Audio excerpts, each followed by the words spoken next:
Good evening and welcome to another episode of Exo Reality. I'm your host, Christopher Carson, attorney in Milwaukee, Wisconsin. Tonight I want to explain why Elon Musk's recent phrase, "we've basically entered the singularity now," is basically correct, even if the math is not as clean as his phrase suggests. I'm going to do this without mystical language, without cultish hype, and without pretending I can see the future like a prophet staring into smoke. I prefer to use the phrase, "we have crossed the event horizon in AI performance." I'm going to anchor this in three benchmarks that are hard in three different ways, and hard for reasons that matter. One, the ARC AGI 2. Two, the SWE bench verified, and three, humanity's last exam. Then I'll deal with the standard objection, the one lets people sleep. Isn't just this regurgitation? Isn't it a web search wearing a tuxedo? And then I'll return to the event horizon metaphor, and I'll explain exactly what an event horizon is in a black hole so that the analogy lands. All right, let's begin. The event horizon, literally, in astronomy, a black hole is not a vacuum cleaner in space. It is a region where gravity becomes so strong that the usual rules of escape stop working. The event horizon is the boundary around a black hole. It is not the dramatic center where everything is crushed. It is the point of no return. Outside the event horizon, light can still escape. Signals can still escape. Information can still get out. In principle, an observer far away can still learn what is happening. But inside the event horizon, light cannot escape. Not because light is weak, but because space-time itself is curved in a way that makes every possible future path point inward. Even if you move at the maximum speed the universe allows, you still cannot climb out. So, the event horizon is the line where prediction fails, not because physics stops, but because information stops returning. Now, hold on to that, because that is the exact psychological and institutional problem we are developing with advanced AI. The AI event horizon as a social phenomenon is what I now want to discuss. When I say AI event horizon, I don't mean that we are guaranteed a sci-fi apocalypse. I mean something more prosaic and, in its way, more disturbing.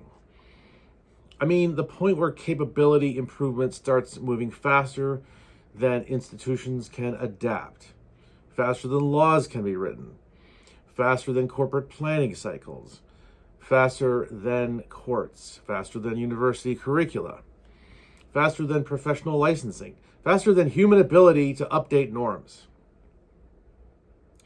Past that point, the world becomes harder to steer. The world becomes harder to steer.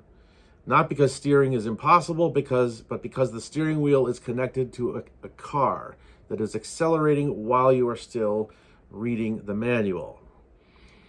That is the event horizon, not destruction, mismatch of tempo. Human time versus machine time. Now the math and why people misuse the word super exponential. Let's clean up one term before we go any further. Super exponential is not a synonym for really fast. It has a strict meaning. It means the rate of growth accelerates. It means the doubling time collapses. It means the curve bends upward towards something like a vertical wall.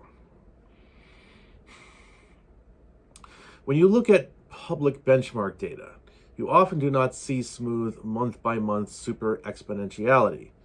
What you see is something else. Big steps, then slower steps, then slower growth, then another step. Big steps, too. That pattern happens for two reasons. First, many benchmarks are bounded. You cannot score more than 100%, so growth tends to slow near the top. Second, progress arrives in releases, and releases are not gentle, they are slabs. A new model drops and the world changes on Tuesday. So, if someone says this is not mathematically super exponential, they might be correct and still completely miss the point. Because societies do not experience derivatives, they experience cliffs. Benchmark number 1, ARC-AGI-2. ARC-AGI-2 is a cruelty test for AI. It is not trivia. It is not a knowledge quiz. It is a test of rule induction under novelty. You are given a few examples. Here is an input grid. Here is an output grid. There is a hidden rule transforming one to the other. Your job is to infer the rule and apply it to a new case. Humans do this casually. A child can do many of them. Models, historically, were awful at it. Not because they were dumb in every sense, but because the task is not retrieval. It is inference. It is abstraction.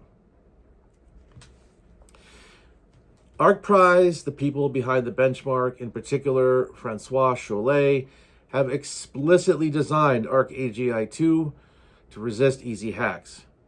They aim to reduce brute force loopholes. They even treat efficiency and cost as part of what it means to solve the tasks, because brute forcing your way to a correct output is not the same as intelligence. Now the numbers. Late 2025 numbers. ARC Prize reported Claude Opus 4.5, Thinking Edition, at 37.6% on ARC-AGI-2 in their verified commercial model reporting. OpenAI, in its GPT 5.2 reporting, listed GPT 5.2 Thinking Edition at 52.9% verified, and GPT 5.2 Pro at 54.2%, with GPT 5.1, the previous edition, Thinking at 17.6% as a comparison point. 17.6 to 52.9 in the space of a couple months, on a benchmark designed to punish shallow shortcuts. Now, if you plot that, you can feel the vertigo. But there is something even more important hiding behind the headline numbers. ARC-AGI-2 is becoming a two-layer game. There is the base model, and there is the harness. ARC Prize also verified refinement-based solutions, where a system iterates, refines, and uses test time strategies to squeeze more performance out of a base model at a higher cost per task. Poetique's refinement solution, built on Gemini 3 Pro, that's the Google DeepMind version, was reported at 54% on a semi-private set. That matters because it means progress is no longer only about training bigger brains. It is also about designing better methods to extract work from those brains at inference time. And those extraction methods can improve quickly. They can stack. That stacking is one reason the world starts to feel like it is entering a black hole, because improvements are not single-threaded. They come in layers, and layered progress is harder to predict. Benchmark 2, SWE-bench verified. Now let's go to SWE-bench verified. This one is socially explosive because it measures something the world pays for. It tests real software engineering in real repertoires and repositories. The task is not write code that looks right in a lab. The task is read an issue, modify the code base, produce a patch, and pass tests. The benchmark is operational. It is proof by execution. SWE-bench verified exists to reduce ambiguity and noise in coding. It is curated to make evaluation more reliable, because in the raw world of GitHub issues, some tasks are underspecified, messy, and not cleanly testable. Now, the headline numbers that people cite, late 2025. OpenAI reports GPT 5.2 at 80% on SWE-bench verified. Anthropic reports Claude Opus 4.5 at 80.9%. Google lists Gemini 3 Pro at 76.2%. These are not toy numbers. These are not parlor tricks. Yes, there are confounds, always. Agent scaffolds, prompting, tooling, number of attempts, search strategies. Fine. But even if you haircut the numbers, you still have the same fact. The best systems are now resolving a large fraction of real test-validated software tasks better than human developers. And once that is true, you do not need super exponential growth to change society, because the shock comes from substitution thresholds. When a system can reliably fix issues and pass tests, the nature of software work changes. Software work changes. It can substitute you. The bottleneck moves. Writing code becomes cheaper than deciding what to build. Implementation becomes less scarce than judgment. Small teams begin to produce large teams. Product cycles compress, and because software is upstream of almost everything, that compression spreads through the whole economy. This is why the event horizon metaphor is not melodrama, it is simple institutional physics. Institutions move at the speed of meetings. Machines now move at the speed of releases. Benchmark 3, humanity's last exam. Now, the third benchmark, the HLE. The very name has a hint of theatricality. Fine, but if the intent is serious, it tries to measure expert-level competence across a very wide range of fields, including the humanities. It exists because easier benchmarks were saturating. They were becoming meaningless. So the designers attempted to build something broad, difficult, and resistant to cheap shortcuts. And the most meaningful, full reported results are often no tools, precisely because it prevents the lazy dismissal that the model is merely searching the web. The web, of course, is a tool. Now the late 2025 numbers being circulated. OpenAI reports GPT 5.2 thinking at 34.5%. Google's Gemini 3 announces about 37.5% without tools, again, without the internet. Those scores are not near perfect. That is the point. The test is insanely hard. But the social meaning is still sharp. For years, people said, yes, models will get good at narrow tasks, but humans will retain breadth. Humans will retain wide knowledge, plus synthesis. The HLE, in part, is an attempt to test that comfort story. And the comfort story is failing. Because if a model can post meaningful performance across that breadth without tools, then human breadth is no longer an invisible moat.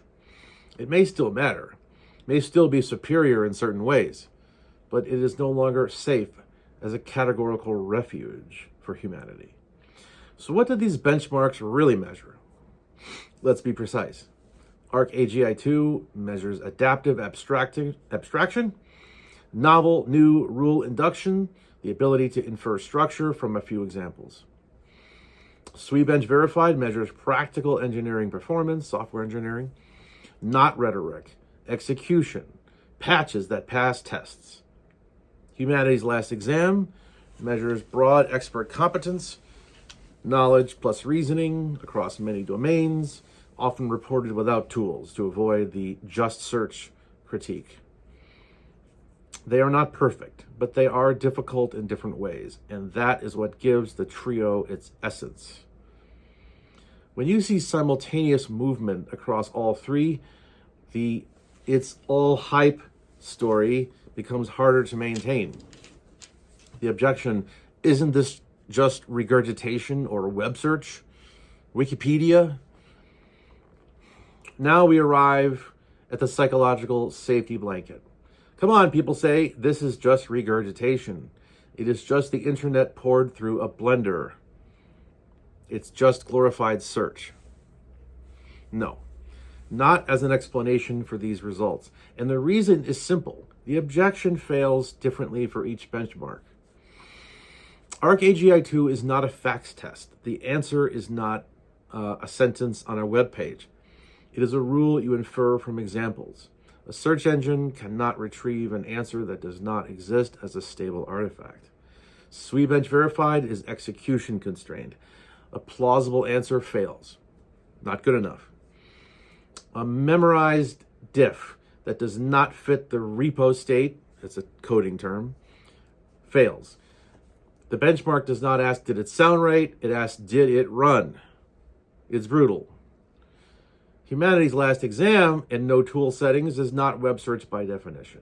You can raise concerns about training exposure, but that is not retrieval. This is internalized representation, and success requires recombination, not mere storage. So yes, models learn from human text. That is obvious, but learn from text is not the same as looked it up. A library is not a mind. A mind is what can use a library under pressure. So the synthesis. It's not strictly super exponential, but it might as well be. Now I can say the central claim cleanly. These benchmark curves do not necessarily demonstrate smooth mathematical super exponential growth over time. Early gains can be so large that later compounded growth rates decelerate. Bounded metrics do that. But even plain exponential compounding, when the exponent is steep enough, becomes socially indistinguishable from super exponential acceleration, especially when progress arrives in slabs, especially when there is a second layer, the hardest layer, that can amplify baseline capability. The lived world experiences it as vertical. It experiences its planning assumptions breaking. It experiences its professional moats shrinking. It experiences the future arriving too quickly to be absorbed. That is why these benchmarks frighten people. The ones that know about them anyway. Not because the public has suddenly become good at calculus, but because the public can feel when the ground under its feet is moving. Now, a short toy thought experiment about saturation. Here is one more thought, a toy calculation, a back of the envelope. If you take steep recent improvements and extend them forward, some benchmarks look like they would saturate absurdly soon, especially ArcAGI2 if you treat a violent internal interval as stable. That is not a prophecy, it is a diagnostic. It tells you that the slope is now steep enough that naive extrapolation breaks almost immediately. And when naive extrapolation breaks within months, you have crossed into a different tempo regime. Also, and this matters, societies do not require saturation for upheaval. They require threshold crossing. You do not need 95% to reorder labor markets. You need good enough, often enough, in important enough domains. So in closing, ladies and gentlemen, the event horizon is a mismatch of tempos. So yes, Elon is right. We have crossed an AI event horizon, not because we have proven smooth super exponentiality, but because capability slabs are now arriving faster than institutions can adapt. ArcAGI2 signals that abstract novelty and rule induction are no longer safely human only. SWE-bench verified signals that software engineering is shifting from assistance to execution. Humanity's last exam signals that breadth is no longer a guaranteed human moat. And when these three signals move together, the details matter less than the direction. The tempo mismatch is real. Human time is slow. We all know that. Machine time is now fast enough to feel like gravity. This is Christopher Carson, once again for ExoReality. If you enjoyed this episode, please hit the like and subscribe buttons.